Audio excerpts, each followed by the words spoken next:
Hey, everybody, just going to take a quick break from the show to get you styled up with Stitch Fix. Shopping's hard. It's hard. With Stitch Fix, you get a stylist, though, who understands your style, your size, your budget, and they do all the shopping for you. Wow. This is excellent. Shopping, I'm telling you, shopping and figure out your style, it's overwhelming. Let somebody help you when it comes to getting dressed. We don't know what we're doing, so we let Stitch Fix help us out. A Stitch Fix stylist there. They know what works on us. We get the prices that make us look really good, and it feels good. You get some confidence boost walking around knowing that you're looking decent here. Oh, yeah. Yeah, we just give the stylist our sizes, style, budget preferences. We order boxes when we want, how we want, no subscription or any of that required. And they send called Just For Me pieces as well. Like, maybe you'd like this, and it's awesome. Outfit recommendations, styling tips. You keep what you love, you send back the rest. It's super easy. Yep. You can do it, and we are doing it because it's excellent. Personal styling for everyone. Get started today at stitchfix.com/STM. That's stitchfix.com/STM. Now back to the show. Hey, everybody, just going to take a quick break from the show to tell you a little bit more about Rocket Money. It's the start of a new year. It's the perfect time to get organized, set your goals, prioritize what matters most. And for me, top priority is getting myself together here. Financial wellness, doing that, which that feels important, you know? Just feels like adult stuff that you have to do. And thanks to Rocket Money, my goals feel achievable now. They show me all my subscriptions in one place, help me easily cancel ones I forgot that I've been paying for, which happened to me.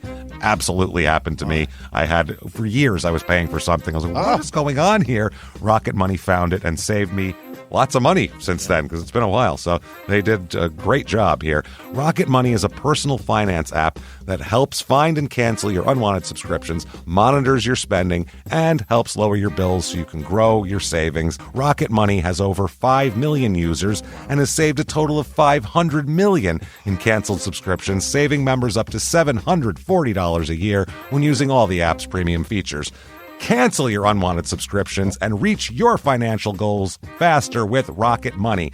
Go to rocketmoney.com/smalltownmurder today. That's rocketmoney.com/smalltownmurder. rocketmoney.com/smalltownmurder. Now back to the show. Hi, I'm Ashley Flowers, and if you're like me and grew up watching America's Most Wanted and reading Nancy Drew, then hi, you're a crime junkie. And I bet that passion for solving mysteries never went away, which is why we've assembled a team of reporters to dig deep into all the cases we still obsess over. Each Monday, my best friend Britt and I will bring you a case that you won't be able to stop thinking and talking about. So join us by listening to Crime Junkie wherever you listen to podcasts.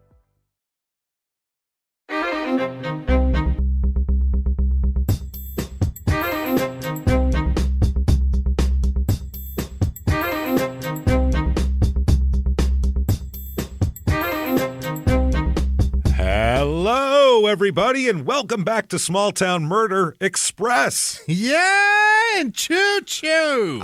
Yay indeed, Jimmy. Yay indeed. My name is James Petrogallo. I'm here with my co-host. I'm Jimmy Wissman. Thank you so much for joining us, everybody. Murder Train is pulling away from the station. Sure is. On board, have your tickets out, and let's go, because this is, oh boy, another crazy one. Walking the aisles and punching them. Let's go. Man, this is crazy. As usual, and we'll get into it. Here we go.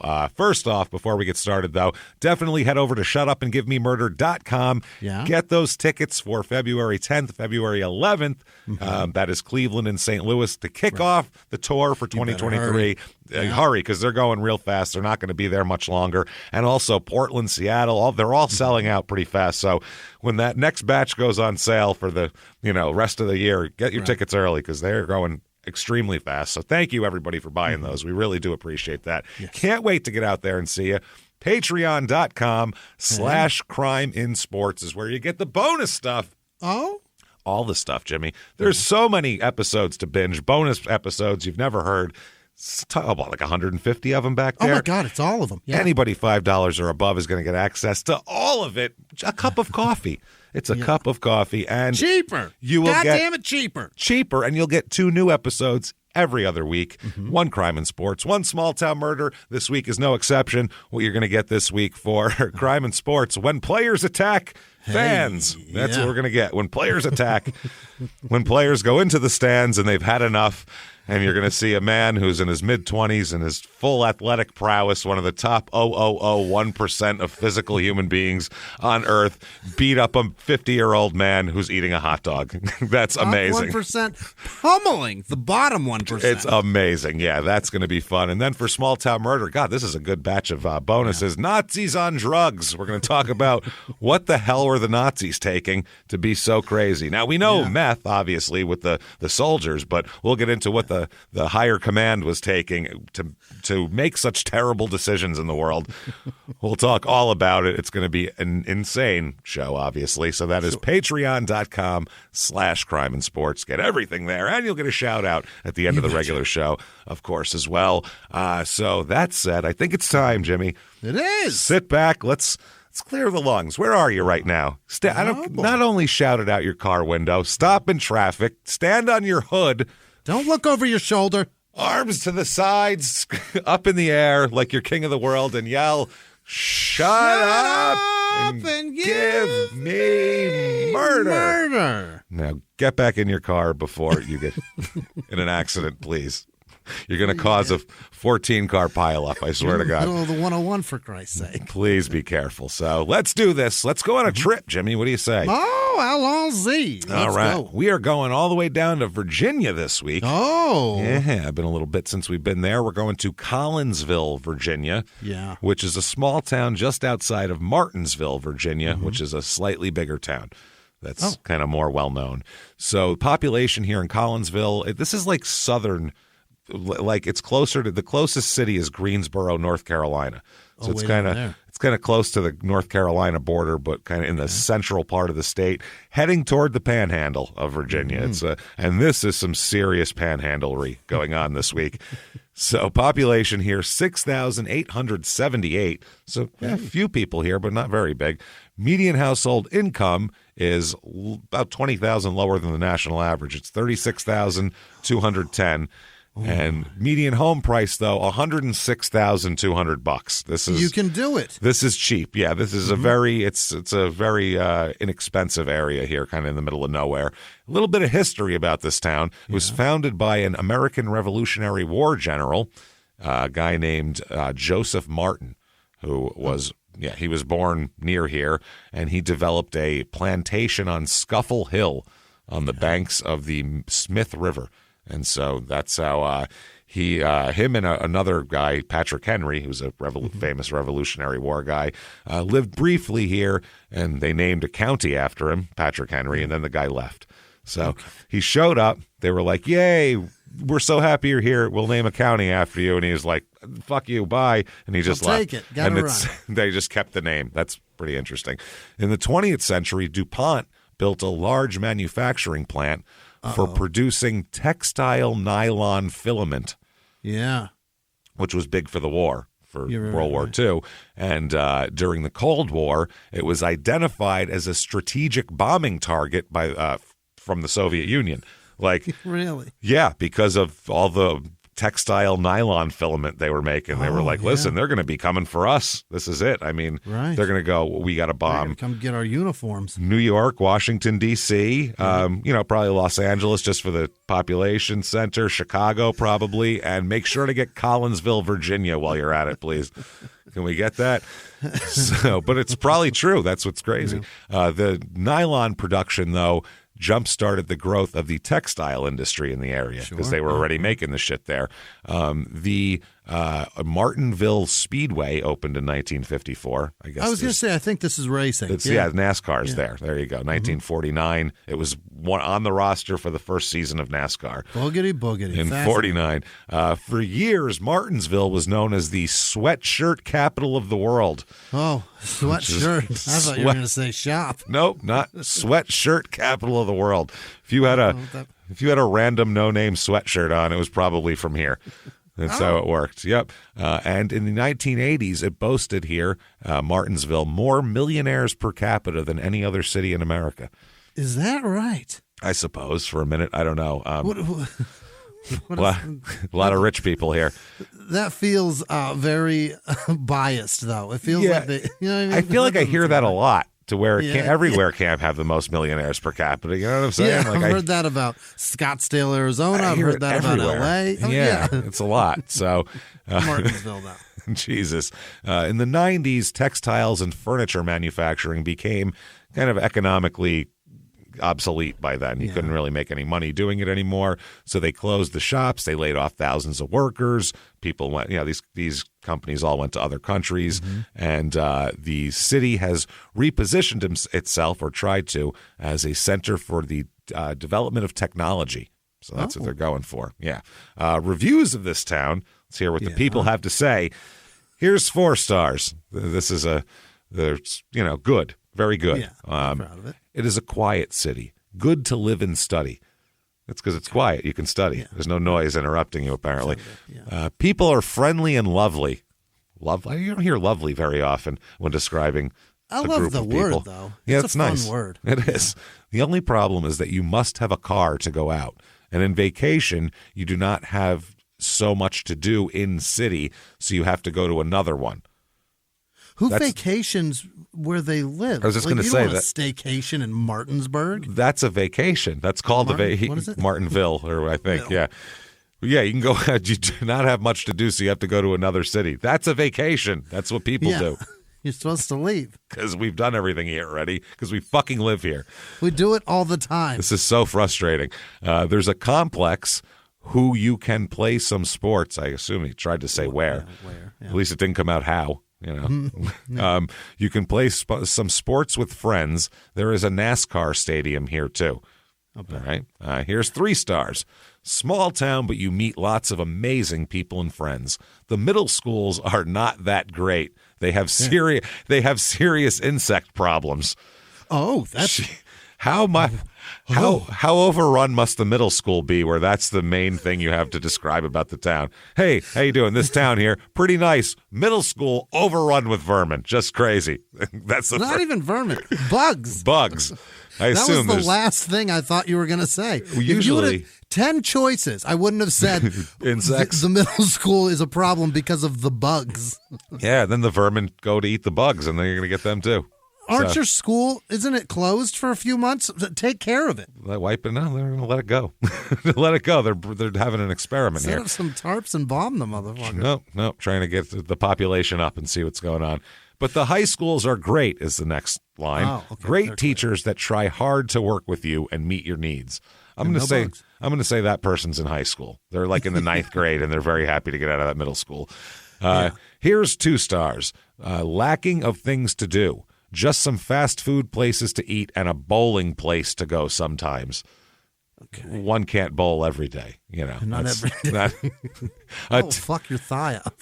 A town in the middle of nowhere. That's the last. I think that's probably pretty accurate. That's what it is. Things to do here. It's not much, but there is the Dragon Festival at the Virginia Museum of Natural History.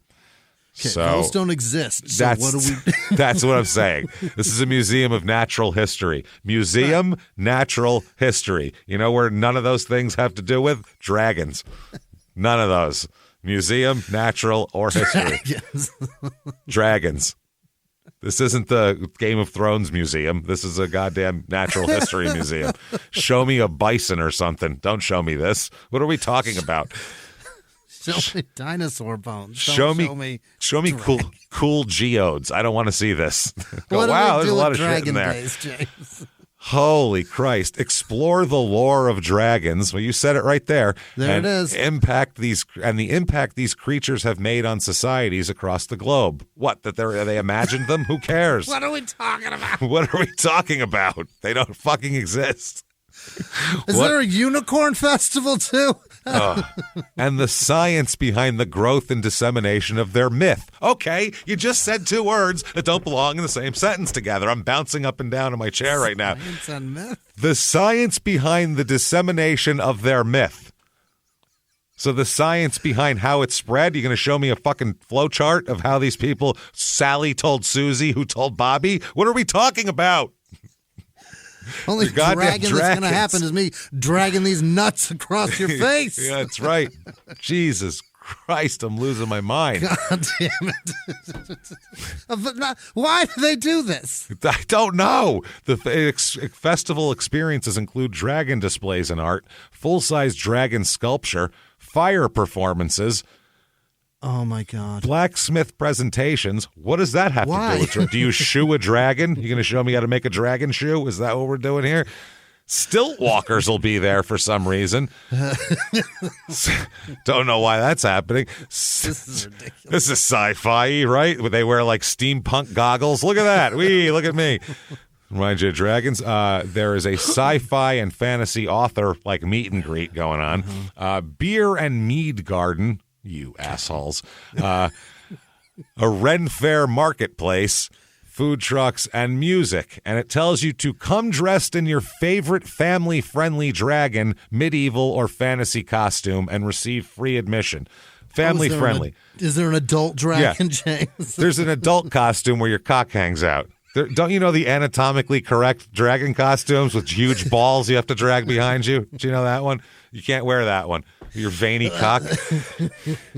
A veiny dragon cock. No dragon dicks. Fire comes out like in Eddie Murphy Raw. Fire come out my dick when I pee. Dragons today. You know, we don't need any of that. This place is a disaster. That said, clearly a disaster. That said, let's talk about a murder. Let's talk about someone who got out. One way or another. Jesus Christ. I cannot fucking believe this. This is disturbing. Museum. It's a natural history. Okay. Yeah. Let's talk about a murder. We got to go back not too far. 2006. So, you know, it's pretty much what it is now, minus Instagram. Right. That's all. And you have to get your Netflix through DVDs. That's it. Right. Yeah. Shit comes in the mail. You got to, oh, man, they don't have a copy. I got to wait for someone else to be done with it, and then they'll mail it to me.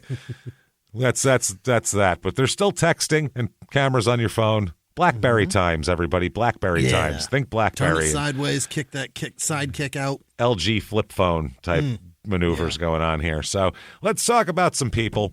Okay. First up, let's talk about a lady here. She's 55 years old. Okay. Nancy Motes, M-O-T-E-S, that's her maiden name, Wingfield.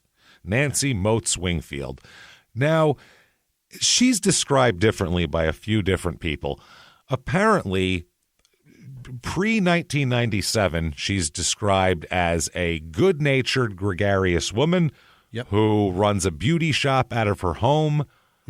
And, you know, to run a beauty shop out of your home, you have to have some social, you know. Oh, God. Yeah. You got to be up. Yeah, you got to talk to these people. And you know, the beauty shops, it's probably a bunch of ladies coming over. So you got to talk to these ladies. You got to make this a fun experience. It's, you know, all that kind of shit. So then in 1997, her son, David Dwayne Lawson was her son.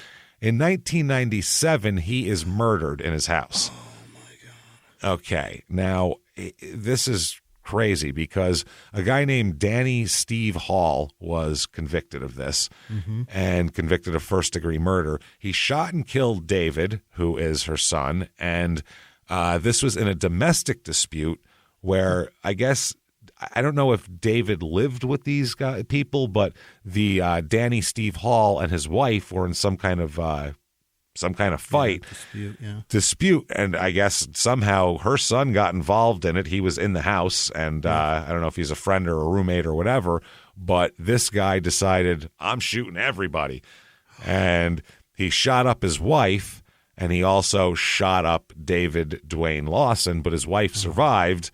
And, his wife served. This is in a trailer, too.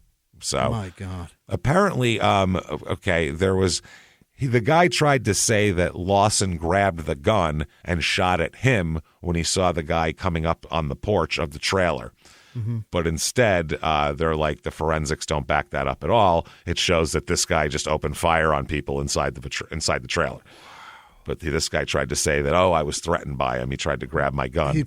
He probably tried to stop him from shooting his fucking wife. Or him, one of the two, right. yeah. So this guy in 97 ends up being convicted of first-degree murder, and he receives, I believe, a life sentence for the murder of Lawson and a 10-year sentence for shooting into an occupied building. Jesus. 5 years for the unlawful wounding of his wife, and 3 years. How's that not attempted murder?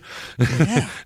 You killed one guy and shot at her. Your intentions are obviously murderous because you've already killed a person. So what are we talking about here? Unlawful wounding. What Unlawful. a fascinating charge. Isn't any wounding pretty unlawful unless it's a total accident? Wouldn't that be?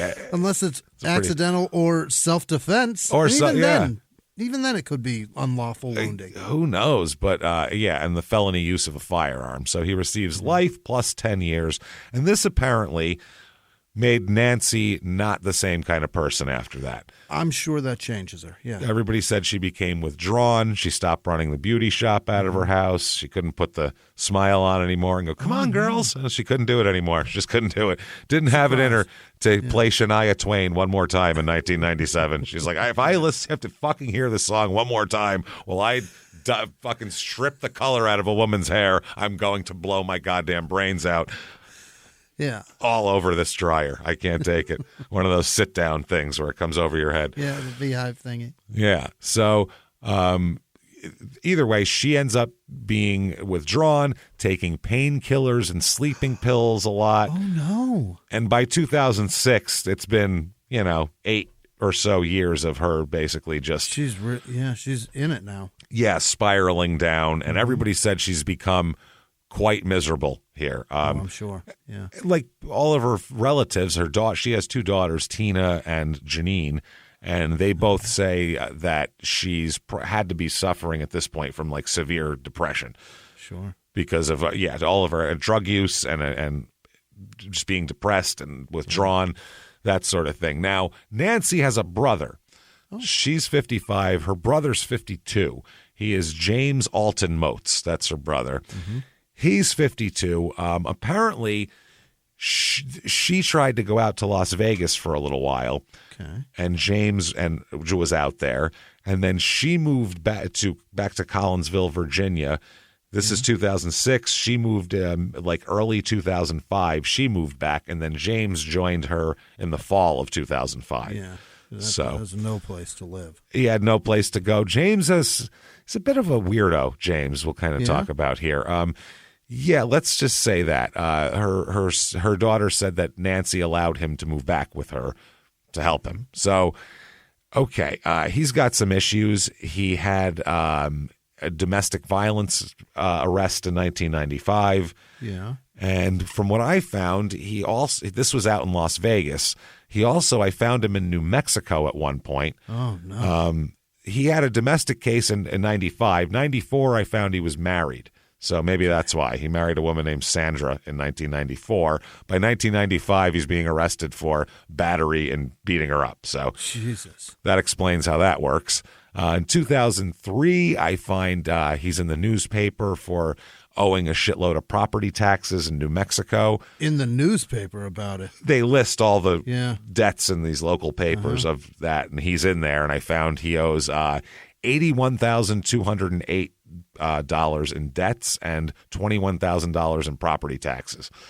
Is this all like in arrears, or like we're just blasting that out to the public? I was going to say this has to be you have to go past due before they put it in the paper, right?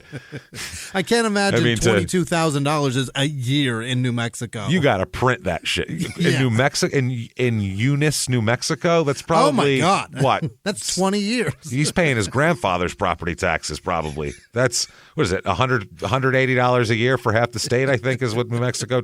Who wants to be there? Yeah, there's no way he's $22,000 in arrears for 1 year. That's several. And apparently he owes, I believe, on his house $81,208 on that. Has he never paid for anything? I don't think he's paid for Ugats. Not a thing. 10 years hasn't paid a thing. Not a goddamn thing. So he's got issues. Then I find him in, I think, 2004 in Florida being arrested for battery.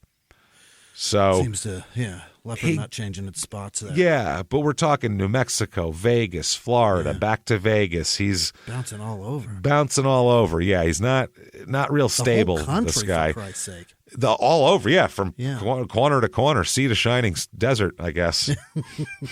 Sea to dusty desert. That's where he's going, from Florida to New Mexico. From sea to nuclear tested desert. That's right. To irradiated fucking wasteland. He's going there. So he moves in with Nancy. He comes to live with her. And the neighbor here, a woman named Martha Lee, this neighbor, she said that all of the neighbors started to gossip about him pretty much immediately in the first couple months. Pretty good guy. Because they were, I'll read right from the newspaper because it's hilarious. Neighbors were, quote, disturbed by his habits of digging in the yard in the middle of the night for about 3 months and keeping a fire going at all times outside. What the fuck? That's weird behavior. Hey, hello, Mr. Klopek. There's that new guy again. He's digging in the night for some no reason. He's not digging a pool or anything. Like, there's no oh, it's going to be beautiful when we're done. We're going to tell you what, right here, this is going to be the rock slide. Okay, we're going to have a big old rock slide you can come down. This is going to be amazing. He's just digging in the yard for no reason. And starting fires. And not starting, keeping fires. Right. It continuously goes like it's the what is happening? Why would you do that? Slow roasting something. Is it a dragon thing? What's happening? It keeps them away. It keeps the dragons away. All right. Keep the fire hot. One guy in Portland believed in dragons, Jimmy. He thought you were, in fact, a dragon as well. He's a dragon. He's a dragon. He said it loud and proud, Jimmy, to explain. We were on stage doing a live show very quickly. And this was like 4 years ago. Jimmy was sneaking drags off his Juul cigarette. You're trying to quit smoking. You're taking drags off this thing. And every once in a while, you'd see a little bit of this vapor smoke shit come out of his nose. And 20 minutes into the show, I'm talking about something, and I'm like, yeah, so this town has, this many, Mormons and this many that. Yeah. And this guy in the front row, loud as shit, just goes, he's a dragon. And I went, excuse me, what was that? And he just went, hey, he's a dragon. I seen smoke coming out his nose. And I went, are you fucking for real right now? And his eyes were like, he was dead serious. And his girlfriend was like leaning into the next seat away from him, like very embarrassed. So sometimes I forget there's a crowd with us. Yeah. I'm just staring at your eyes. It's magical. Wow. So these are his habits of just digging in the yard in the middle of the night and keeping a fire going for 3 months, which is not normal. So, like I said, this is the fall of 2005 into January of 2006, and then we'll catch up with the story here. January 12th, 2006, Nancy's daughter, Tina, comes over to see her mother because she hasn't talked to her since January 2nd. She hasn't been, or January 1st, she hasn't been heard from. Oh, no, the 2nd, because she said that on December 29th, she last saw her mother. And then her boyfriend had talked to Nancy on January 1st on the phone. So that's the last contact. And the daughter comes over. Tina says, where's mom? And James is there, and he says, well, the last time I saw her was January 2nd. So we're in the same boat. The 6th? We're 4 days later? This is the 12th. It's 10 days later. It's a week and a half. So you haven't talked to her. Your boyfriend talked to her New Year's Day. I saw her the next day. Now she's been gone for 10 days. He said she'll take off for a couple days at a time. Doesn't tell me when she's coming back or anything like that, but never 10 days. Yeah, I don't know. That's kind of weird. And so Tina's like, yeah, that is weird. What's even weirder is her car's in the driveway. Where'd she go? Who'd she go with? She left her car for walking? Yeah, that's what I mean. Like, who picked her up? She's not really that social, and she just moved back here. So what's going on here? And James is like, I don't know, man. She took off. 1 minute she was here, next minute she wasn't. Yeah. Not my problem. Don't really care. That's how it was. So Tina says, well, I think I should report her missing. 10 days since anyone's heard from her. That's crazy. She would have called me. She never goes 10 days without talking to me. And he goes, she'll be fine. She'll be back. She'll turn up. Yeah, she disappears for a couple days, I said. Maybe she just stretched it out this time. She's probably in Aruba right now, just, having a good time. So Dragon Days is right around the corner. She's making her costume. She's making a family-friendly costume to get free admission. She's down at the blacksmith building a dragon harness. Yeah, that's what she is. She's going to spend $4,000 building a dragon costume to save the $12 it costs to get in to see the stupid thing. So Tina said, I think I'm going to go ahead and report her missing. This is crazy. I'm going to do it. So she reports her mom missing, and deputies come over. They arrive. They look around the house, obviously, because her car is there. So they say, it's like a well check thing. We got to look around. And everything's in order. It's not like the house is torn up. There's no holes in the drywall or blood spattered up in the ceiling or anything like that. It looks normal, like people live here and somebody left. Who knows? Bed with no covers and soaked in blood, none of that? just a big, the center of it's just cut out. It's just a big hole in the middle of the mattress, just totally cut out. Gone. Big chunk of carpet cut out. Cut out. Somewhere. Gone. Yeah, burned. So, but they do notice one very strange thing here. Uh-oh. They notice a set of dentures here. Does she wear dentures? Well, they say she does. Well, that's what they find out from Tina, that she does wear dentures, because they take note of the dentures and they ask James, because he's got teeth in his mouth. So they're like, these aren't yours, obviously. Yeah. Either you're already wearing them or you have your own, one of the two. But you got a spare? I don't know. Yeah, I don't know what's up with that. And they're found in her area as well, not his. So they're like, that's interesting. And they asked the daughter, does she wear dentures? And she does. So they start thinking, what person that wears dentures would run off even for 2 or 3 days without their teeth? Right. You would at least take them with you, even if you don't need them right now. You might need them later. Yeah. You'd My dad wears them, and he doesn't go anywhere without them. I would think not. Why have them otherwise? Right? It does seem like a measure that keeps you going. Yeah, you have them to put in your fucking head, so you have teeth. Yeah, 10 days. That's upwards of 30 meals that she needs this for. Yeah, totally. How often are you sitting around going, I really don't need my teeth right this minute if I could go without them right now? They're good to have just in case. You never know. But every 4 or 5 hours, I'd need them, though. Yeah, so you need them for something. It would come up. Then they also note that they find her glasses there. But they go, okay, she could have many sets of people. Some people have 6, 7 pairs of glasses. Who knows? I got 3, 4, yeah. But these are definitely her regular glasses that she usually wears. Yeah. And her pills are there also. But they're like, maybe she has more pills. Who knows? Mm-hmm. She could have had another bottle, and we don't know that either. But still, glasses, pills, and teeth make it look like she didn't really go anywhere or wasn't planning on going anywhere for 10 days anyway without glasses, pills, and teeth. It's a tough sell. Yeah. You need all of those. So that's the 12th. They come over. They talk to James. James says, I don't know, man. Saw her on the 2nd. Fuck do I know what she does with her teeth? Not my problem. I don't know. Just a lot of shrugs. A lot of I don't knows. And there's really nothing to go on. So the cops go, well, all right, we'll keep an eye out for her, basically. There's nothing else they can say. We'll also jot down that is the last person that's seen her so far. So far, on the 2nd, that's what we're talking about. So January 17th comes around, 5 days later. They look all around for Nancy. They put out, everything everybody's looking for. The whole state's, alive with the sound of Nancy. And the Virginia hills are alive with the sound of Nancy.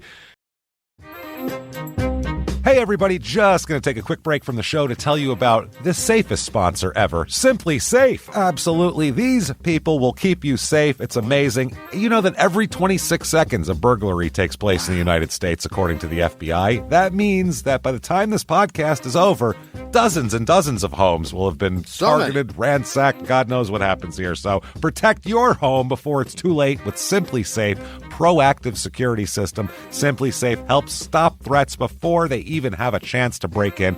Named Best Home Security System by U.S. News and World Report 5 years in a row. And by us for about the last 8 years as well. If you trust us, believe me, you want Simply Safe. So visit simplysafe.com/small to claim 50% off a new system with professional monitoring plan and your first month free. That's simplysafe.com/small. There's no safe like Simply Safe. Now back to the show. Hey, everybody. Just going to take a quick break from the show to tell you a little bit about Sono Bello. The most known secret with celebrities and influencers and all these famous people is so many of them have had lipo. They've had lipo, whether it's a little touch up here or a total makeover. Yeah. Nobody has a perfect body. That's the thing. No. They may look like it on TV, but there's things that help that. Absolutely.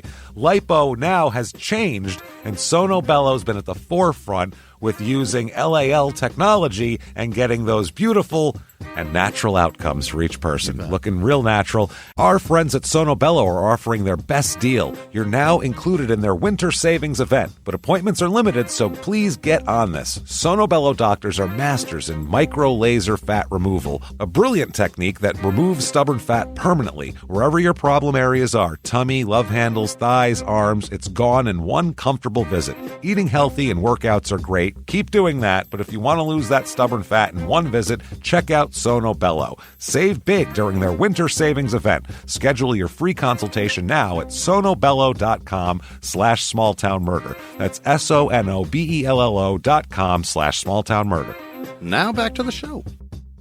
And they can't find her. Nobody can find her. So January 17th, they come back again to the house to talk to James again. Try to see what he has to say here. And they come with a search warrant this time. This time they're like, all right, we're gonna do more than a look and see. We're gonna really get into this here.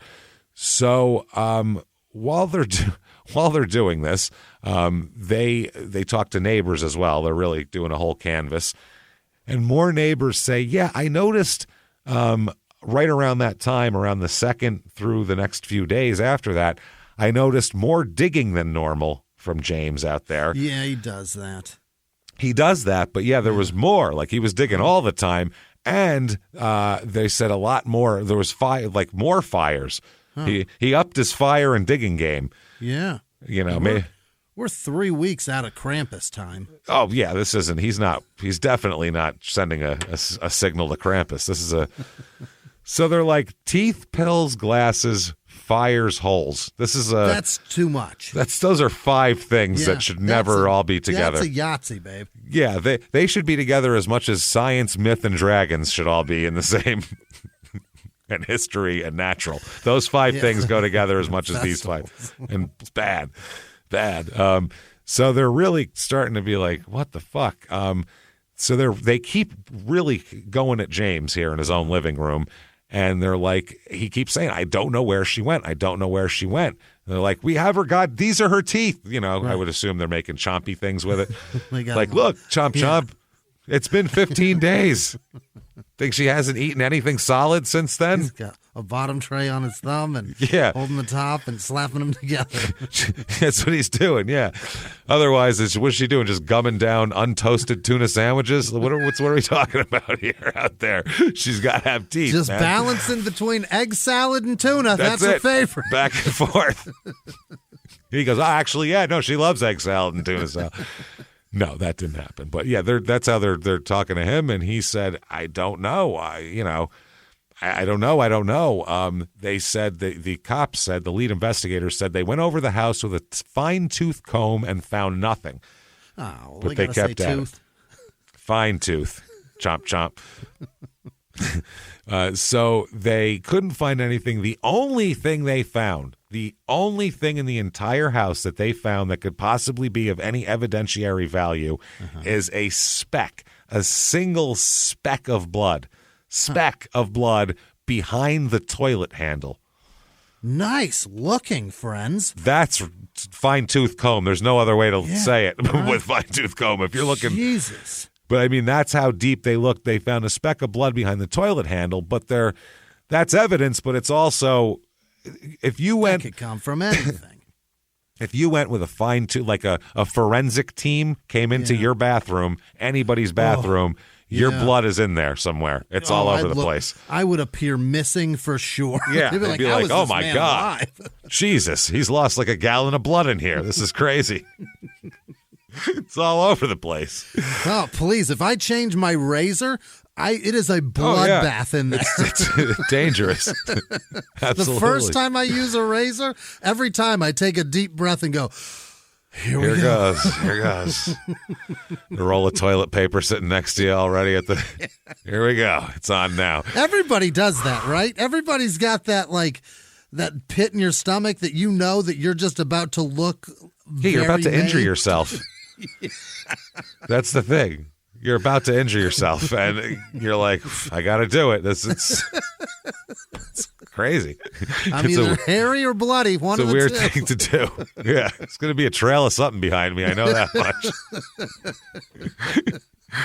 So every time it's just blood. Oh my God! So they look around. That's all they could find, a single speck of blood, which is behind the toilet seat's an interesting place to get it. They're handle though, like so. Yeah, but you could like have like a nick on your finger and flush it, and then blood gets there. I guess, yeah, but it's like a speck in the way. It's weird. It's the way where it is very strange. The way it's sitting there, but other than that, they have nothing. So. All they have is like, they can't really say, we found blood here, we found this. They have, look, we have her dentures. There's a speck of blood behind the toilet handle. You're burning and digging. Something's fucking weird here, you know? Yeah. And finally, after just sitting in his living room, grilling him over and over and over again, he finally cracked. Really? He finally said, fine, I fucking did it. She's gone. You want to know where she is?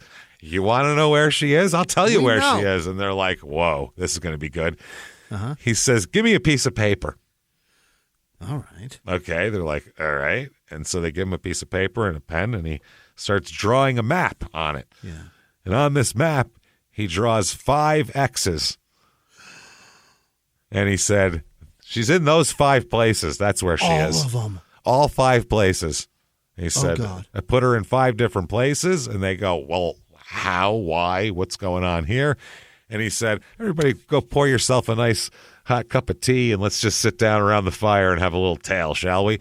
Oh, boy. He said that he was angry with Nancy. James was. That usually starts, yeah. Otherwise, how you put them in 5 spots? We've got that, yeah, because she's in multiple pieces. You must have been pretty angry because he felt she had been rude to their niece, not his kid. One of their other sister's kids. Oh, my God. He felt that Nancy had been rude to her, and he thought she was trying to separate him from other family members. Like she was trying to say, like, you shouldn't talk to the, she's being manipulative, he's saying. Sure. So he then said to her, he said, look, there's that, rude to the niece. I don't play that shit, number one. That either. Trying to kind of keep me away from the rest of the family. And if I'm being honest, she kind of wanted to die. So if you add those 3 things up, I did her a favor. Nice having you by, gentlemen. Have a good one. I got my show's on soon. I got to go. Yeah. And they're like, yeah, not so fast here, Chief. That's how it works. Did you take her and was this like, did she beg you to help her or how did this work? He said, not exactly. Actually, on January 2nd, she was napping on her bed. And I went in there with a nylon cord, because it's Collinsville and I want to stay local. So nylon, that's what we make here. And I strangled her while she slept. So, she didn't really have much of a chance to fight back. I strangled her good, killed her in her bed. So she never woke up from that nap. Like with his hands or like a zip tie nylon cord?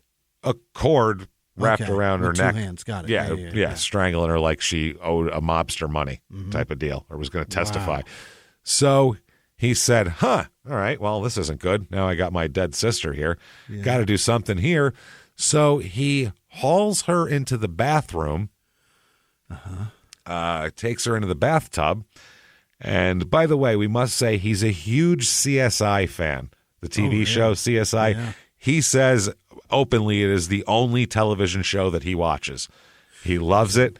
It's a good show. He loves forensics and shit like that. So that's why the bathroom is so clean, even though he put her body in the bathtub and used a hacksaw and a knife to cut her into small pieces. Jesus. Didn't take her into 5-6 pieces. We're talking cut her up small. Then over the next 6 days, Jimmy, he spent 6 days stuffing these pieces into waterbed baffles. Now, if you waterbeds, there's either one big bladder with water in it, or they have ones that are like there's sections of where it's baffled, so it doesn't all move around all the time every time you fucking get on it. That way, when one person gets on, it doesn't shoot the other person off the bed in 1987 when there's fucking waterbeds. or 99. When I had one. Yeah, me too, 96. So he stuffs her into waterbed baffles because they're very thick waterbed baffles. Yeah. They have to hold the water and you put pressure on them, so they're really good for that. Yeah. Stuffs it in there and then wraps it in more plastic over and over and over again. It's amazing how well he wrapped these, and we'll talk about that. But then he buried some of the bags on her property. He said some are in the backyard here. Then he took bleach and the kind of acid used to eat the mortar off of bricks. Wow. Acid wash. Acid wash, and that's what he scrubbed the bathroom down with. Holy shit. That's why they only found one speck of blood behind the toilet handle, because this guy's obsessed with CSI. Yeah, he couldn't see it. He's obsessed with CSI and knows what they're going to do. And he acid washed the bathroom. He acid washed the bathroom, which is insane. Then he gathered up all the tools and equipment, including the trash can that had held her body, because he put all of her parts in a trash can for holding, and then took them out and put them in the plastic. And then he burned it all in a big fire behind the house. Holy shit.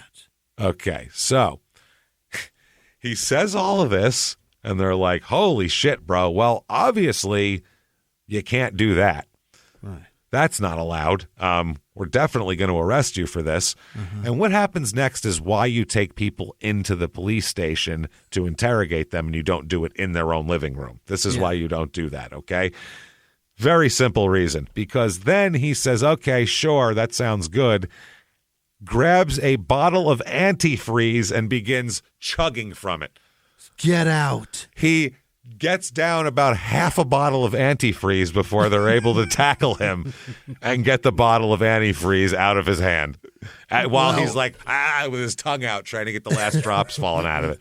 It's late, fellas. He drank a half a bottle of antifreeze, which, by the way, you're not supposed to do in case you're not big on your science. Yeah, that'll do it. Yeah. Unless you're big, in case you're big into dragons, let me clarify for you. Science-wise, this isn't good. Also, on CSI, antifreeze will kill you. It will kill you. So they immediately have to bring him to Memorial Hospital of Martinsville, where they have to intubate him on a ventilator because, he drank half a bottle of antifreeze, and they think he's going to die, and for the next several days lingers on a ventilator. Wow. Okay, so now they have his map and his admissions, and they have to go around and try to find her body. They had been searching for her before this using the best bloodhound canine team in the area, which is from North Carolina. They were over the spots where she was and could not find her indication with the bloodhound. That's how well he wrapped her. The police dogs can smell. I've seen cadaver dogs be on a fucking rowboat in a lake and smell a body part 30 feet in the fucking water from the boat, and they recover somebody. I've seen them do that. That's how well he wrapped them. They still today find human remains at the 9/11 memorial. 20 years later, they're still finding it. Yes. How decomposed that must be. They're still finding it. Yeah. And this dog couldn't find it because it was wrapped so tight. The best team of bloodhounds couldn't find it. That's how well he wrapped it. They even, on one day, divers searched in an abandoned rock quarry that was near the house there. They searched 80-foot depths, everything, all the way, and found nothing. So he tells, once they find her in these different places, they find out totally he cut her up into 19 pieces. Jesus. Can you imagine doing that? Cutting someone up into 19 pieces? I guess I was thinking he'd probably take the digits off each hand, but that was just hand, forearm. He was cutting her torso down. 19 though, yeah. Cut her knee at the joint to make the legs. It was to make it real easy to do. And put the parts in 5 separate holes. So he went around for a few days after that. And by the way, he spent 6 days doing all this. So that's the 8th. Then he cleaned up. By the 12th, they couldn't find a fucking thing in his house. That's how well he did this. Yeah, but he started 2nd or 3rd. When the daughter came by, he just finished. Well, yeah, I'll tell you exactly what happened when the daughter came by, because we're talking just finished. Yeah, just wiped his brow, for Christ's sake. Yep. And he said that he did all this because he watched CSI a lot and he knew what they'd be looking for. So if he put the body parts in separate holes, wash down the crime scene the right way, and do all of that, he would it would work. And later on, the prosecutor says, if you think about it, everything he did was exactly logical. He said he watched CSI. He said it was the only show he watched.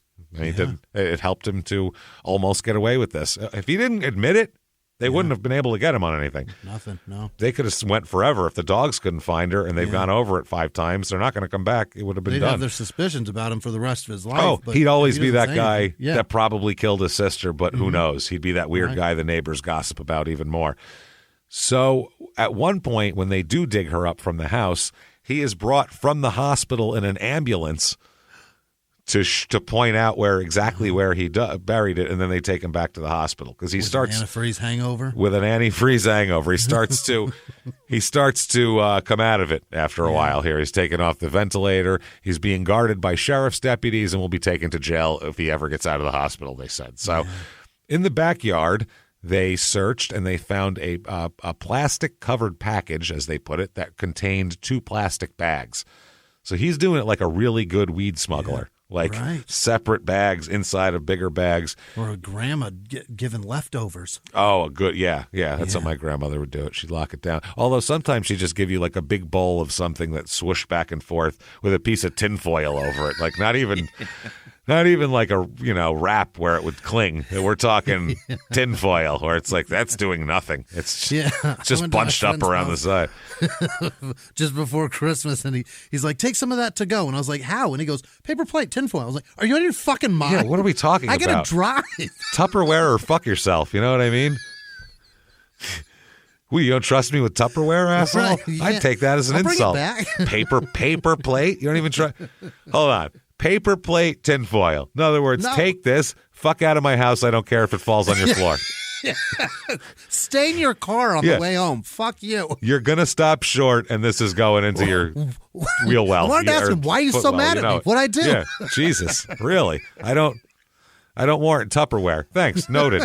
Thank you. Next it's pasta, man. What are you talking about? Next year for Christmas, make sure to get him Tupperware. This is in case you have friends over and you want them to take food home. You don't have to say take a paper plate and tinfoil because that's just sad. So take this with you. This is for you to keep your friendships going, you fucking jerk. So people don't think that you don't trust them. Why is what I do? This is for you and your trust issues, okay? Have fun. I couldn't believe it. That is weak shit, man. That's weak. Truly. I always give you Tupperware. Big Tupperware. Every time. Take that. You bring them back. I don't care if you bring them or not. I still have 3-4 of them in my kitchen. Sure. We would overwhelm. I push it in, I'm like, James did this for me. Yeah, I did. This is from ZD. This is from leftover steak. God damn it. Son of a bitch. The tinfoil. Not even a firm paper. It's the ones that fold. Oh, James. I know the ones. The person who would offer you a tinfoil covered paper plate only has one type of paper plate. It's not the Dixie ones that are stiff and you could eat off of. No. They're like coffee filters, for Christ's sake. It's a coffee filter that someone would stick a hot dog on in the backyard and go, here you go, asshole. What'd I do? Here you go, friend who I don't care about. Enjoy.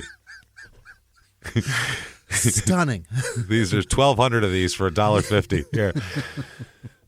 So they also said the remains they found were, quote, fairly fresh. We're not talking about skeletal remains. I believe we have body parts because of the packaging and the size, and also because the murderer told you that they're body parts and they put them there. That's also another good hint you can use. But I get why he's saying it. You have to do that. They found that these all recovered in different areas, with the remains buried at least 3 feet deep in every area. He was busy. That's what I'm saying. He's a hole digger, though. This guy, if you're digging all night, your hole digging muscles are strong. Like you can bust a hole out, no problem. It's fun for him. The ones found at her house were buried the deepest. They were buried in a 5 foot deep, 4 foot wide pit which is such a big hole. That's almost a grave. That's almost a legit grave he dug in the yard. So that's why the dog, and then wrapped and wrapped and wrapped. That's why the dogs didn't smell it at all. So the lead investigator said, this is as gruesome as it gets. This is as brutal as it gets. Hopefully we'll never have to deal with anything like this again. Man, this is wild. So get that TV show off the fucking air. Oh, my, no shit. You're helping. You're helping the wrong people. So they found all of this. They said, we have found an article of great interest of some significant size, which we believe may be potential physical evidence, which may include human remains covered and wrapped. How about you just say, we found her fucking body. We got it. Dude, there's an arm in here. Can you believe that? Like, say that shit we can get with. Unbelievable. The neighbors say that, yeah, he would dig trenches all day and burn fires all night. He was, quote, not quite right, as opposed to one of the neighbors. Yeah. Opposed that one. So they dug in all the areas. They find all 5 spots. They brought all these equipment in to, dig gently and all that kind of thing. On the 24th of January, they unearthed 3 plastic bags filled with human remains at a wooded area along Richardson Drive. On the 25th, they found the final bag of remains buried in another wooded area. Yeah. But they're all like a mile, 2 miles apart. Driving distance. He just went down the road. That's about good. I'll go in here, bury some. I'll go down there, bury some. So he made a day out of it. That's nice. Wow. They said they didn't positively identify her yet, but it's in her yard. It's pretty fresh. We think it's her. She's missing. Quote, we believe we have all the remains of a single body, and they're going to do DNA testing. But he said this is as bad as it gets. They also said they found at least 1 cutting instrument that they believe was used to dismember Nancy, and that was probably the hacksaw, I believe they found. So he starts to recover James in the hospital from his antifreeze hangover. Yeah. And he's taken to jail, obviously, when he recovers. Right. And the police, the prosecutor said this was just great police work. Well, yeah. Come on, guys. They interrogated him till he cracked because he's a moron. Then they let him drink antifreeze. This is you Excellent. Kept him in his living room. Yeah. Rather than this isn't great police Textbook, work. But fellas. Real good job. Jesus. So they charge him with murder, obviously, first-degree murder. The lead investigator thought he was gonna die, because for a while they said he's probably gonna die. He had like a small chance of survival from this whole thing when he was on the ventilator. The lead investigator said he almost went down. They had to put him on a ventilator. Yeah. He got half a bottle of Prestone in him, you guys. What the fuck are you doing? Yeah, you can't do that. Jesus Christ. Remember, if your car leaks and there's a little bit on the driveway, you can't keep the dog away from it. Jesus Christ. He can't lick the remnants off the driveway. What do you think half a bottle does to the human body? Wow. Can't be good for you. So they said that this is annoying. The lead investigator said, we believe we know what the motive was, but we're not saying right now. Well, then don't fucking say anything. How about that? Keep it to yourself. They said, all we'll say is she's strangled in her bedroom, dismembered in her bathroom, placed in 6 plastic bags, and buried all over the place. They assign a special prosecutor to this because the prosecutor had worked with the public defender that was assigned to Moats, and they didn't want there to be any kind of appearance of conflict. Let's not fuck this up. Yeah. Unlike our small town murder, the full length one from this week, where it was like the judge's cousin, 4 of the prosecutor's friends, his ex-girlfriend from high school. He still bangs sometimes on the weekends. It was crazy. They just interrupted a barbecue and said, "Hey, you 13 want to be a part of this?" He was like, "Sure." The barbecue was at the prosecutor's backyard. So they said they're going to have a psychological workup to make sure he's not bonkers because, this is a weird thing to do. Yeah, this is bad. So they find he's sane and sober and ready to go. So May 2006, a few months later, he decides, with advice from his attorney, from what I understand, was the main factor. His attorney said, you confessed. You told them what you did. They found found her dismembered. This isn't looking good, I would say. Yeah. So you might as well plead. And it's a public defender who's like, we're not going to, they're not looking for trials, public defenders. So they get him to plead guilty to first-degree murder, which... What? If I'm charged with first-degree murder, we're taking the ride. You know what I'm saying? Yeah. We're going to talk about second, or we're going to try. Or we're going to jail. What am I? I'll just sit there with my thumb up my ass, but I'm going to waste everybody's time now because I'm not going to plead to the same thing that I would get if the jury thought I was a bad guy. What are we talking about here? Maybe that's being selfish, but fuck that. Right? If I admit to this, you're going to give me a break here, I think. I'm not planning on murdering anybody, but I'm just trying to put myself in the mindset.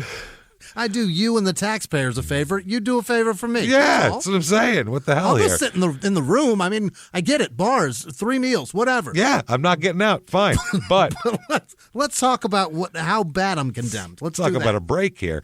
So he has to admit he strangled her with a cord, cut her body, did all that stuff that we just talked about here. He said it took him 12 hours to dismember her and then 6 days to put her into packaging. Hard work, man.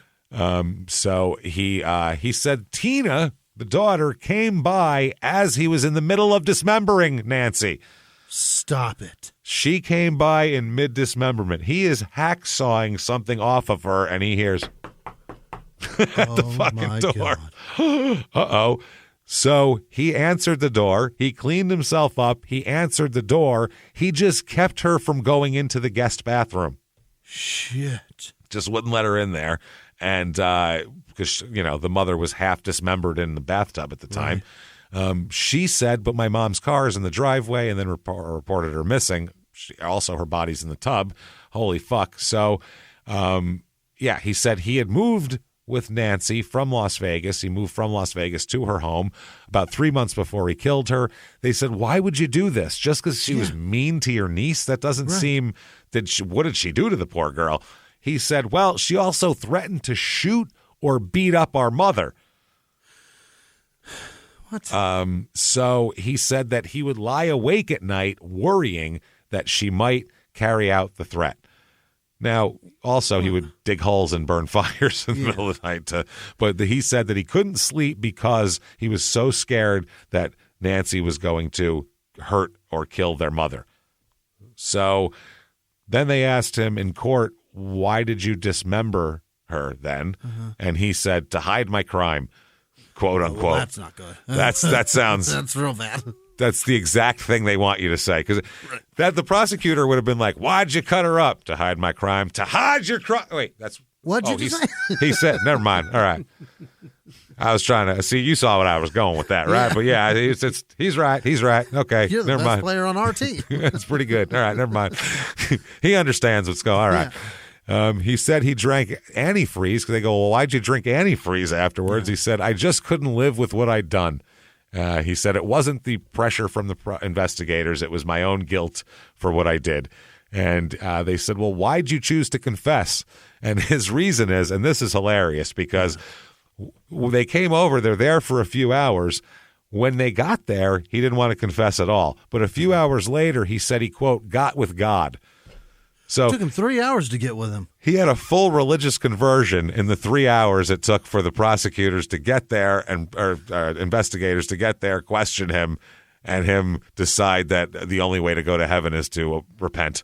And he atoned in his own head because he didn't do it. He's not vocally atoning. Oh, no. But he had to admit. All this shit's going on in his head. This That's is amazing. There's gods and antifreeze bottles dancing around and fucking holes and fires going on. Dragons are coming out of the wall. There's a lot of shit going on in this guy's head. Party going on. While they're asking where's the It really is. There's a whole lot going on under the surface. It's a goddamn circus. He is all subtext, my friend. So he said he was sorry for what he put his family through, and he said this is a great line, too, for a murderer who did what he did. This is hilarious. Quote, I wish I'd have gone about things in a different way. That's an understatement, probably. Yeah.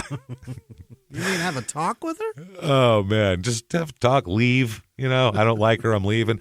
So they asked him why he went to such lengths to conceal the crime if he was so remorseful, and he said, being tried for murder is not what I consider remorse.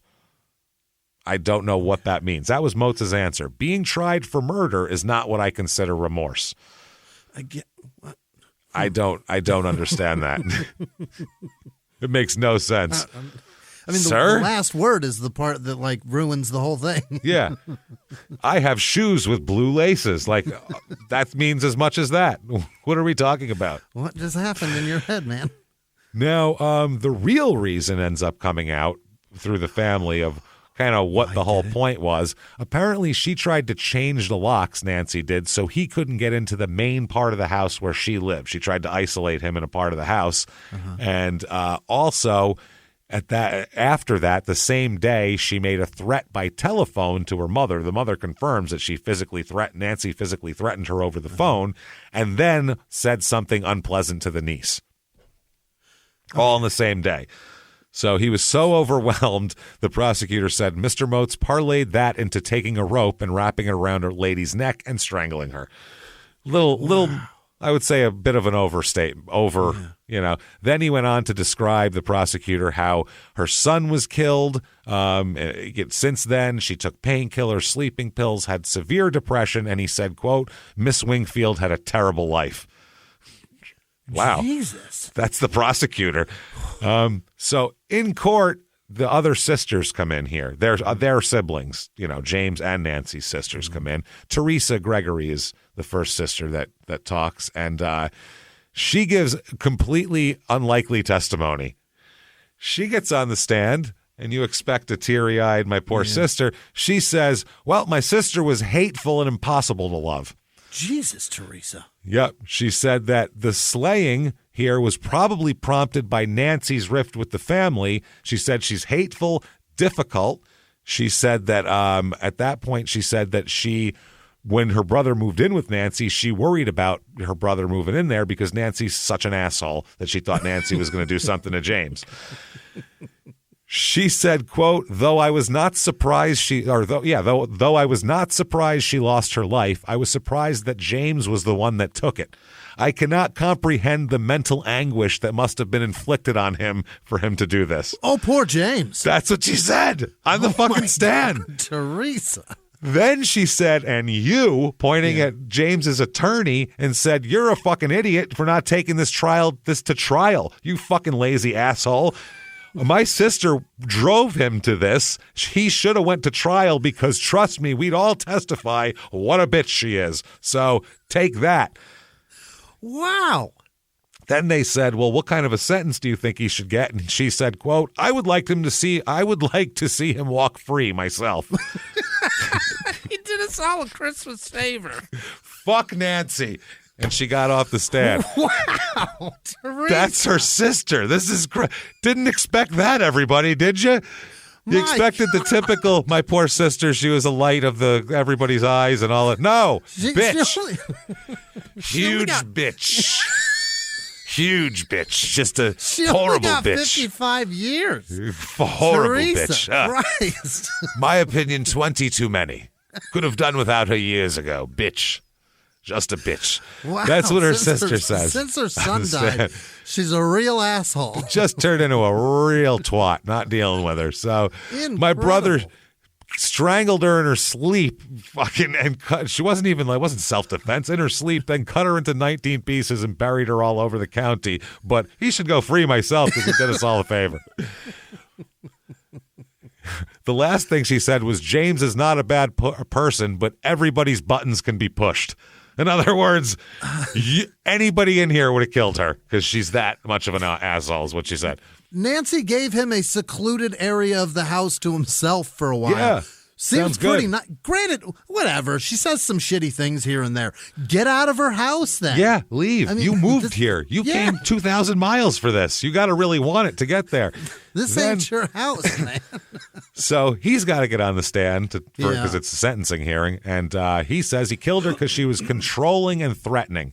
He said she often left home for days at a time, leaving him worried that she would return while he slept and carry out one of her threats against him. He said, he's basically using like a battered wife defense. Yeah. Like, that's kind of what he's saying. Right. Like, I never knew when she was going to come home and hurt me in my sleep and hurt my mother and hurt. This is exactly what a domestic victim would say. They said, why'd you kill her? And he said, quote, I knew I couldn't stay there no more. She controlled me. She kept me up all night. Paper plates and tinfoil. Wow, just paper plate. That's all I ever ate off them bad paper plates. It ain't no good, man. A man can only take so many times when you're eating something and the fork just plunges right through the plate, you know? I can't do it no more, man. Not even Chinette. Not even Chinette. Got pork and beans all over my good pants. I don't know what to do. Got pork and beans all up on my good pants. I don't know what I'm supposed to do. Run on the crotch, for Christ's sake. That's never coming out. Jesus Christ. Now it looks like I might jizz some kind of brown liquid. This ain't going to work. I got to get rid of these. I shit out the wrong hole. Looks like I didn't take the pants off before I fucked something in the ass. That's it. You see how it works, right? Right, feller? He said, I just couldn't live with what I'd done. And, so the prosecutor said this the actions could be explained by a family feud. He called the murder cold and calculating, and he said that Moats was acting in his own best self-interest there. He thought it was. So the judge comes in and definitely does not take into account any of the family members. Doesn't care what Teresa said. Doesn't give a shit. She has 2 daughters, Nancy, who wept and hugged and didn't want their mother murdered. So there was people that weren't like, good, fuck her. Like the daughters were like, it's our mother and we love her. Right. So the judge says, you, sir, may fuck off. Life in prison without the possibility of parole. Oh, boy. So shit out of luck he is there. Now, the daughters said on the way out, they didn't speak to their aunts, not surprisingly. Yeah. And the press asked them about what's up with you and your aunts, and they declined comment. They just said they're satisfied with the sentence and walked away together. They're classy about it. Yeah. In 2020, James, due to his geriatric status at this point, which is anybody over 70. Yeah. If you're over 70, that's how it works. So, James, due to his geriatric status here, he is actually brought before the parole board and can get out of prison. But he is not granted parole. Do you know why he's not granted parole? Because I have the reason here. No remorse? They leave all the reasons here. No, it wasn't their decision. Quote, no interest in parole. He wants to stay in. He went in and said, no, thanks. Where the fuck am I going to go? I'm 70 years old. Everybody's dead. My family, I'm a murderer. I'm good here. I'm fine. I could stay at Teresa's probably. Yeah, probably. Nobody's there now. He said, I'll ride it out in here, thanks. And that's where he is. Shit. And that is Collinsville, Virginia, everybody. Antifreeze and CSI, and this is a fucking mess, man. Wow. Wow. That's why I love Express. 10 pounds of lightning in a 2-pound bag right there. That is Nancy, man. Fucking poor Nancy, yeah. I feel so bad. Yeah, so what if she was a bitch possibly? Who gives a shit? Or treated him badly, and maybe her sisters were assholes. We don't know. Yeah. Maybe she didn't like them because they were jerks. Maybe she didn't like James because he's a fucking ne'er-do-well who gets arrested for beating up his wife and shit. Right. Maybe that's why. Maybe have an open mind. Nancy seems funny. She seems like she could have been probably pretty glib and cynical and funny. I think I probably would have gotten along with her. So there you go. There's Collinsville. If you like that, tell the world about it. It really helps when you do that. Give us 5 stars. Say something nice. Helps drive us up the charts. Mm-hmm. Check out whatever app you're listening on. Most of them have some way to review. So it takes 2 seconds. Right. Why not? Help us out there. Also, tell everybody you know about it. Get on social media. Follow us there at Small Town Murder on Instagram, at Small Town Pod on Facebook, at Murder Small on Twitter. Do that. Shut Up and Give Me Murder. Get your tickets February 10th, February 11th are the first kickoff days of the tour. Cleveland and St. Louis. Those are going so fast. All the tickets are going fast. Thanks for buying them. So get them right fucking now if you want to get those. Patreon.com/crime and sports is where you get all the bonus stuff. Every other week, you're going to get 2 new episodes. Anybody over $5 a month or $5 or above, a cup of coffee or tons of content. Get that. Get in there. This week, we're going to talk about when players go into the stands and attack fans, for one, which is hilarious, and in nightclubs, too, because that happens as well. And then for Small Town Murder, we're going to talk about Nazis on drugs. Hey! What the fuck would make people go, this is a good idea. Let's take over the world and have a genocide. It's a terrible idea. We'll talk about what helped make those decisions there. Patreon.com/crime and sports. And you get a shout out at the end of the regular show. Keep doing it. Keep seeing us. Listen to the main show. Crime and Sports is sticking around. Listen to Crime and Sports every Monday, too, or every Monday night, or whatever the fuck it comes out. It doesn't matter. Follow us on social media. You can do that easily. ShutUpAndGiveMeMurder.com has the links to everything. Let's do it. And until next week, everybody, it's been our pleasure.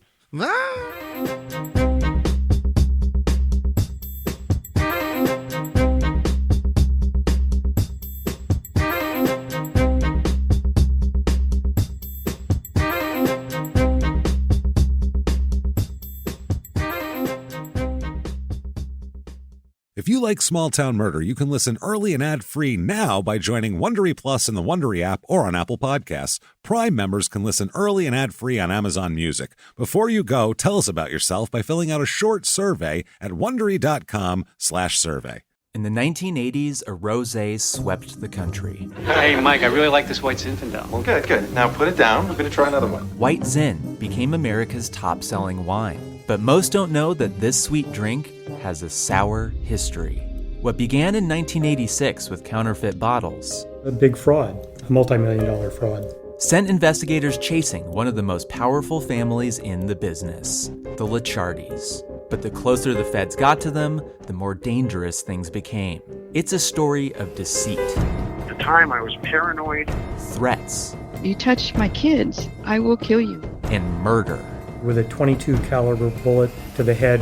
What started with a scheme to mislabel wine spilled into a blood-soaked battle for succession.